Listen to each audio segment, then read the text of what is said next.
Hey, this is Christopher, the Bronze Age nerd, coming at you with another video today.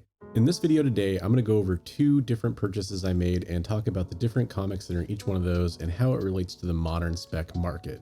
I think this video is going to be a little bit more interesting than just a here's my pickups kind of thing, and also a little bit more interesting than talking about some hypothetical speculation books. This is putting your money where your mouth is. So first up, I want to go over what I picked up. And the first batch of books here is from an Instagram seller, one of my favorite Instagram sellers. His name is That Comic Book Guy. And the way that things have worked out with me and him is basically he just lists stuff all the time. He just kind of was just holding things for me for a while and kind of grouped it all together to save on shipping. And so these are the books that I've sort of gotten from him over the last few months. All right, so first up, this is a book you're going to see several times when I'm talking about some of these modern spec picks. This is Uncanny X-Men 212. And this is a classic cover. You've probably seen it a million times. Important thing about this issue is that this is the very first time that Wolverine faces off against Sabretooth. Now, there's been a ton of new rumors about Wolverine coming to the MCU. We all knew that was coming, but now we know there's going to be an anthology series with Wolverine in it too. So guess what's probably going to happen at some point? Wolverine's definitely going to fight Sabretooth. As we'll discuss a little bit later in the show, this is definitely something that people have already started to hop onto. So this is a great book to pick up whenever you see it, as long as you find it at a fair price. I got a direct edition from him, and I also picked up this newsstand copy from him as well. Now remember, in this particular era, newsstands are always going to do better than direct editions because there were fewer of them printed. And as long as they're in the same condition, a newsstand is going to be worth more just because it's scarcer. Most newsstand copies were beat up. They were bent over on the newsstand magazine racks.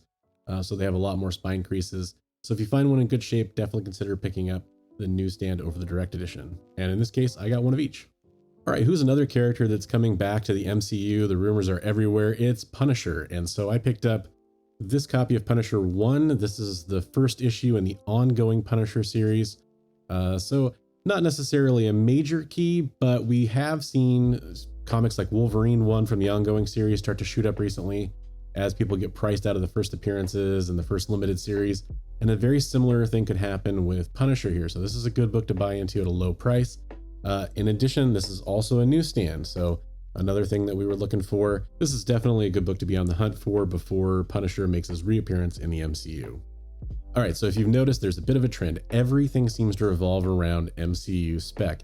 And for good reason. We've seen book after book after book shoot up as soon as we see a trailer or we see any kind of mention or Easter egg about characters coming to the MCU. People put a lot of value on that big screen appearance for these characters, and it's when they get introduced to a lot of new people and people really start to identify with those characters and they want to hunt for those comics, and that drives the price up. This character is probably going to be no exception. This is going to be Jane Foster in her first full appearance as Thor. Now, there is a What If comic that technically showcases a female Thor, and it is Jane Foster, but that doesn't take place in real continuity. That book is definitely a great book to go after, but this is a good one too. This is the first full appearance of Jane Foster in actual 616 continuity as Thor, because now we know that Jane Foster, or Natalie Portman, is coming to the MCU as Thor in the next Thor movie. So definitely a good book to have. We know when a trailer drops and we get to see her in her Thor costume, this is definitely going to spike. So moving off of MCU spec for 1 second, what's a really good recipe for a hot comic book? How about rare and controversial? Both of those things add up to usually be very valuable when it comes to comic books. This is no exception. This is Liberty Comics, number 1. This is a special that came out with the cover by J. Scott Campbell. And this is basically a First Amendment censorship kind of issue, something that they wanted to talk about, free speech in comics. And it just so happens that J. Scott Campbell has been in the news recently. There were some critiques of one of his covers that came out, and he took to social media to basically defend his art. And I think most people agree that he had every right to do that, and he did it very well. And a lot of J. Scott Campbell stuff has kind of started to spike. So this was maybe kind of an opportune pickup. But that's just a classic Abby Chase cover, and definitely a comic that there are not many copies out there of, and it sells for a good amount in high condition. So this is one you might want to be on the lookout for. Maybe it got mixed into a back bin somewhere. So definitely check out this one too. Remember, rare and controversial comics, when those two things combine, generally you're going to have a high dollar comic on your hands. All right, so I know you guys were just ready for more MCU specs, so let's jump right back to it. This is Secret Wars number 3, and this is the first appearance of the second version of Titania. Titania is coming to She-Hulk, or she's largely been rumored to come to She-Hulk. So this is a reason that this book kind of shot up, and he had a newsstand copy up. Again, anytime we see newsstand in this era, we get very happy and we look for those because they tend to perform a lot better on the market. So this is a good comic book to go after. This one's probably about an 8.0 condition, but again, you know, if you can get this thing for under $15, definitely go after it right now would be my recommendation. And then this next comic goes with that comic, and it's also kind of its own thing here. We have, this is Secret Wars number 7. So this is the first time that Titania and She-Hulk fight, so it is connected to Secret Wars 3 in that way. But it's also the first appearance of Julia Carpenter, who's the second Spider-Woman. Now, there's been rumors going on for a long time. We know Olivia Wilde is attached to some sort of spider picture. Everyone's assuming it's going to be Spider-Woman, and that means probably Jessica Drew, but if it's not Jessica Drew, then it's probably Julia Carpenter. So either way you dice it, she's a major character in the Spider family and could appear in Into the Spider-Verse. So we definitely have a lot of different reasons why you might want to go after this one. That was actually always my favorite Spider-Woman, so I made sure to grab 2 copies of this, one to hold on to and one to sell. But this is another good book to go after, both for She-Hulk and for Spider-Woman speculation. All right, now, if you haven't been paying attention, let me just inform you that Teenage Mutant Ninja Turtle stuff has skyrocketed. Those first comics are going for insane amounts of money in something that we never really thought we'd see in the indie comics market. But there's also been some shifting towards other key Teenage Mutant Ninja Turtles books. This is a copy of Teenage Mutant Ninja Turtles Adventures number 1. Now, this isn't the first series of adventures. This is the first Archie comics. So there's no real key first appearances like there is in another one, but I got a smoking deal on this. And I do think that people are getting priced out of a lot of those TMNT number 1s.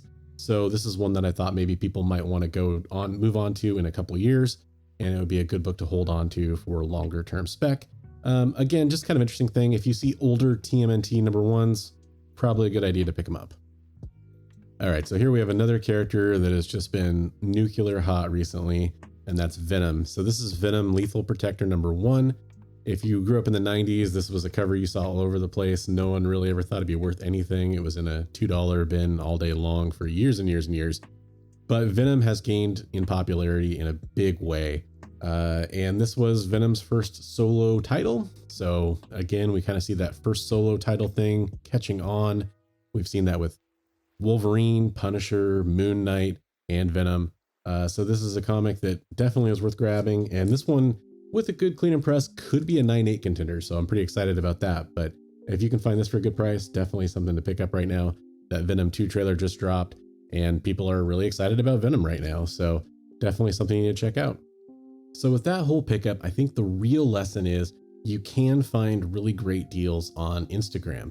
There's a lot of good sellers out there. Like I said, that's That Comic Book Guy on Instagram. I'll throw his name up on the screen right here. You can definitely go follow him. He posts amazing stuff all the time. I think he picks up collections left and right, and he just shares the love with Instagram. You can just hop on and get good claims there. And he has really fair prices, great shipping. So definitely somebody I'd recommend going to check out. And there's plenty of other good sellers on Instagram like that. If you know of a great seller on Instagram that you want to highlight, go ahead and throw their name down below in the comments. I'd love to see it, and other members of the community sure would too. All right, now I know what you're saying. Chris, I'm not fancy. I don't have an Instagram. I can't go online and buy comics. Well, if for some reason that's you, you can still go to your local comic book shop, and your local comic book shop still has great deals. I went to a local comic book shop. It's not extremely local to me. It's one I've highlighted before, and I'll actually throw the link up for the video up here. It's I Like Comics in Vancouver, Washington. I went there. I was kind of lucky enough to be able to go with my wife and my daughter. We had a good time there. My daughter loved looking around at all the cool stuff, checking out the Ninja Turtle statues and all that kind of stuff. But the other thing I did there is I had been there a couple times and was kind of aware of some of their inventory and made a targeted run to go grab some of the stuff that I'd seen there. So just as a reminder, your local comic book shop still can have amazing back issues in their bins. The trick is to try to look for ones that aren't fully picked over, and try to look for stores that are constantly getting new stuff in, and also for stores that price their stuff fairly. Now, if you can find a shop like that, keep going back to it. Make sure you go at key times, like try to figure out when their new comic books are coming in that they had from collections they've picked up or when they put out new inventory. Try to hit it at that time when it's not already picked over. So every comic book that I'm about to go over, I think you'll find that there's some kind of value to it. There's a couple exceptions that are here mostly for my personal collection, but for the most part, these are all spec books, and these are ones that I think could definitely have a shot at making you some money, and hopefully making me some money. This is Amazing Spider-Man 294. There's been a lot of rumors about Kraven coming to the MCU and playing a part with Spider-Man. And this is the death of Kraven inside the whole Kraven's Last Hunt storyline, which is a bizarre read. If you haven't read it, I really recommend going to check it out. It's good classic Spider-Man stuff. But this is a good book to pick up, especially like say if Keanu Reeves does come in and play Kraven, like some of the rumors have alluded to, books like this are going to spike for sure. Okay, the Eternals are being slept on big time. For some reason, the Eternals books are starting to move up a little bit, but people are not giving it enough respect. I think it started to jump after we got that very first look in that Phase 4 trailer. We started to see a little bit more movement. If you can grab any Eternals books right now from the original series, there's tons of them that have key first appearances. A lot of these characters are appearing inside the Eternals movie, and there's already a lot of talk that maybe Eternals 2 and 3 have already been greenlit. So there's going to be plenty of Eternals yet to come. Definitely go after the key issues, check your back bins every time you're looking through those Eternals issues, and try to grab any first appearances you can. This is my second copy of Eternals number 7. All right, here we have Iron Man 283, and this is the third appearance of War Machine. So this one was only, I think, $3 all said and done. This isn't like necessarily a major key. I've just been wanting to grab any of those first 3 appearances of War Machine. This is the one that I probably wanted the least out of those 3 just because it's the least important, but it is a cool War Machine cover, early War Machine appearance. And this is when you still had Tony Stark inside the War Machine armor before he turned it over to James Rhodes. So definitely one of those early appearances, kind of cool to pick up and one to be on the hunt for. All right, this is another one that I couldn't pass up. This is Punisher War Journal number 7. I really wanted to find number 6. This is actually my second copy of number 7, and it is the second meeting of Punisher and Wolverine, which is pretty cool. If you can find 6 or 7, definitely grab it. It's definitely a good comic to have, and there's a really good shot that we'll see Punisher and Wolverine face off at some point in the length of the MCU, just because they've had some classic fights in the comic books, and it's really a cool matchup to see Punisher just unloading machine guns into Wolverine and him just coming straight through it with his claws. So definitely want to be on the lookout for it. All right, this next comic is why you always look for the hot new book in your comic book store, even though you're sure somebody else would have gotten to it first. I was amazed to see this copy of Uncanny X-Men 161. This book just kind of took off almost overnight a couple weeks ago. And the reason why is because this kind of formally uninspiring issue, not something that people ever put any value on, is the origin of Magneto, or at least the modern origin of Magneto. And that's something that, you know, is a key book. People finally started to realize that, hey, wait a minute, Magneto is a huge character and his origin is just sitting there in a 50-cent bin. And this comic in high grade, I think is going for about $50 right now. So I was super happy to snag this copy for $6. All right, so the other thing I've been doing is just grabbing every later first appearance of X-Men characters that I can. If any of those characters come to the MCU, their prices are basically going to jump through the roof. So one of the ones that I've got several copies of is the first appearance of Forge. You can find this book because it doesn't have Forge on the cover. I think a lot of people don't even realize this is the first appearance of Forge. You can find this book at a lot of comic shops. This is my third copy now. I've gotten all of them at a really affordable price. This one's not a 9.8 contender, but if you do happen to find a 9.8 contender for a comic like this, I think the 9.8s are currently going for around $400. And we all know what's going to happen once those get priced out. Everybody's going to start looking for the lower grade ones, and this is a nice mid-grade copy. So here we go. So in that earlier haul from Instagram, you saw me pick up 2 copies of Uncanny X-Men 212. And right now there's a trilogy of comics that I'm basically looking for. It's Uncanny X-Men 211, 212, and 213. All 3 of those comics have jumped in value quite a bit recently, and they're only going to keep climbing up. So I grabbed another copy of Uncanny X-Men 211, and Uncanny X-Men 211 is the first full team appearance of the Marauders. I actually discovered this issue because I started collecting these border anniversary issues. Most of them are pretty worthless, but there's a few that are actually pretty important keys, like a US Agent that just became a huge key, and that's one of these anniversary border covers. And there's a couple others that are actually pretty decent. But this one, just because it's the first full team appearance of the Marauders and it kind of kicks off the whole Morlock Massacre storyline in the X-Men books, This one, along with 212 and 213, definitely a book that you're going to want to be on the lookout for. And it's also just a sweet Wolverine cover there. You can't deny that. And this is a John Romita book too. So just neat all around and a good book to look for. Oh, hey, look, it's another copy of Uncanny X-Men 212. Like I said, I'm buying every copy of this thing that I can find that isn't priced through the roof right now because these are all going to continue to climb. Definitely a good book to be on the lookout for. And I'll have a few copies around for when this book does eventually spike. So that was Uncanny X-Men 211 and Uncanny X-Men 212, but I said, hey, it's a trilogy of comics, right? So this is Uncanny X-Men 213. And out of the three books, I think 212 and this one are the most important. This one's a double key. Psylocke books have really started to heat up recently. This is when Betsy Braddock officially adopts the name Psylocke in the title and joins the X-Men, so that's huge. It's also the first cameo appearance of Mr. Sinister. Guys, if you've been following Mr. Sinister books for a while, you know they're all heating up. And I think a lot of people sleep on this one as being his actual first appearance in cameo. And it's definitely something you're going to want to check out. Definitely all three of those books are ones that I would be looking for right now in your local comic book shops. So in what eventually ends up becoming kind of the follow-up to that trilogy of comics, that 211 to 213, is Uncanny X-Men 222. And this store had about 40 copies of these, and it was really tempting to pick up more of them. But this is kind of just a classic cover, and classic covers are definitely a little bit more of a gamble. And in addition to that, these are both newsstands, and they're in crispy condition. So I still grab these, but it is just kind of a classic battle between the Marauders and the X-Men. That's not necessarily a key, but I think the Wolverine Sabretooth aspect is enough to drive the value up on this at some point. And we've already seen it start to climb up a little bit, so this was a good book to grab. So like I mentioned, I'm going after Psylocke books because the whole world is right now. This is Uncanny X-Men 257, and this is the first appearance of Psylocke as Lady Mandarin, and it's also the debut of the first time she ever uses her psychic knife power. All right, talk about appearance controversy and how you order them and how you decide what's the first appearance and cameo and all that stuff, and this book has a lot of that problem. This is Uncanny X-Men 267, and depending on how you look at it, this is either the second appearance of Gambit or the third appearance of Gambit.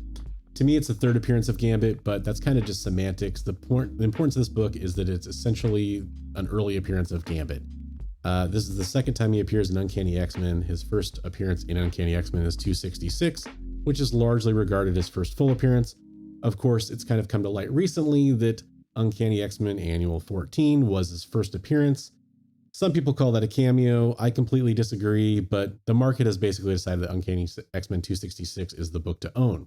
So if you're looking at somebody who's a Gambit fan or a completionist, the book they're going to want to move on to after those two is this one because it's the third appearance of Gambit.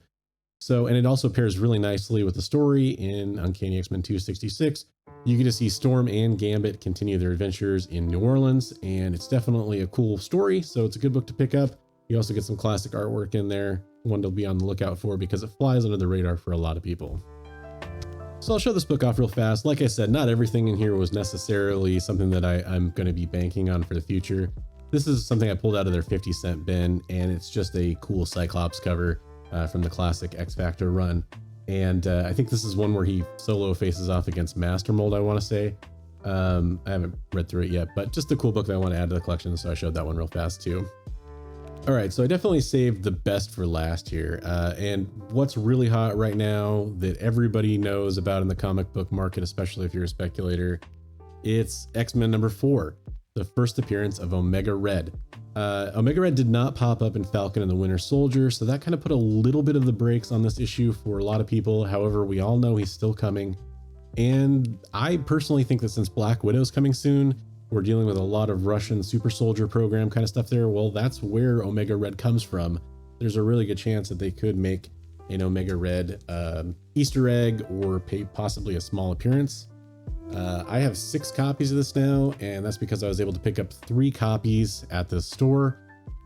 These were $25 each, and they're all in near mint or better condition. And that is a price where I will buy this book all day long if I can. It's definitely one that's going to continue to grow, and all these are going to eventually get submitted to CGC because that's how they'll sell on the highest possible value for these particular books. Everyone's looking for that 9.8 or 9.6 for these. So definitely something that you can still find in comic book shops, believe it or not. Okay, so thanks for following along as I go over basically just a couple of pickups I made that are all spec related and just kind of showcasing that you can still find amazing deals out there.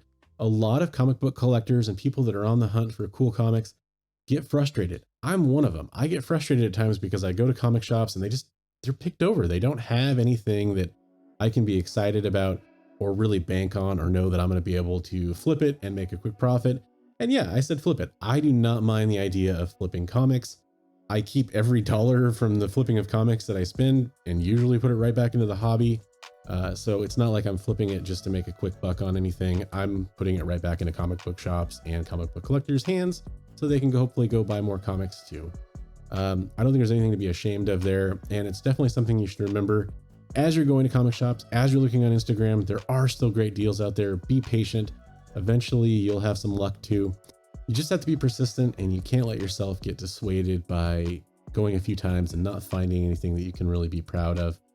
So if you're anything like me and you enjoy the thrill of the hunt for some cool comic books, don't give up. There's still that chance out there, and I hope you find something soon. I just want to remind you that I do have a Ko-fi where you can support the channel if you want to go donate. That's totally optional, but if you feel like donating to the channel, definitely go check that out. And I just want to remind everybody, as always, hey, hey, hey, hey,